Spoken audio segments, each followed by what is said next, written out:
Kinwestiyon ng mga kaanak ng ilang nawawalang sabongero ang bagal ng paggulong ng investigasyon sa kaso matapos ang halos 3 taong paghahanap. Pero hindi pa rin daw sila nawawalan ng pag-asa lalo't ipalalabas sa isang film festival ang isang dokumentaryo tungkol sa kaso. Narito ang aking eksklusibong pagtutok. January 6, 2022, sakay ng passenger van tumulak mula Kalumpit, Bulacan, Palipa, Batangas para mag-derby sina Edgar Malaca, Ricardo Sakdalan, Alex Quijano, Teddy Javier, Jonalyn Lubugin at magkapatid na Jeffrey at Nomer Depano. Pero mula noon, hindi na sila muling nakita.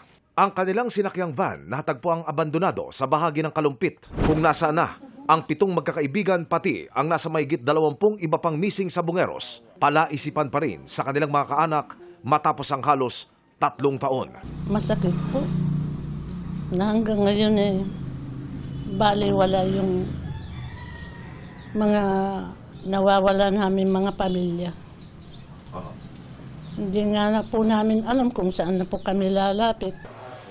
Para sa pamilya ng mga nawawala, hindi ba raw pwedeng pagsimulan ng investigasyon ang mga kuha ng CCTV sa sinakyang van ng mga biktima? Pati ang mga ebidensyang nakuha sa loob ng van.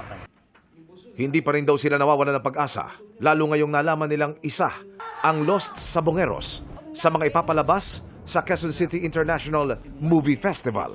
Ito yung journey ng mga pamilya nila sa paghahanap sa mga kamag-anakan nila mga sabongero. Hindi natuloy ang screening ng Los Sabongeros sa Cinemalaya Film Festival noong Agosto dahil anila sa security reasons. Noong pong nabalitaan namin na naban po yan, sobrang lungkot po namin. Kasi ito na lang yung inaasahan namin, sir, kung paano kami mapapansin. Ang Philippine National Police nauna nang sinabi na handa ang CIDG na magsagawa muli ng investigasyon. We want to assure the family na hindi po ito binibitawan ng PNP.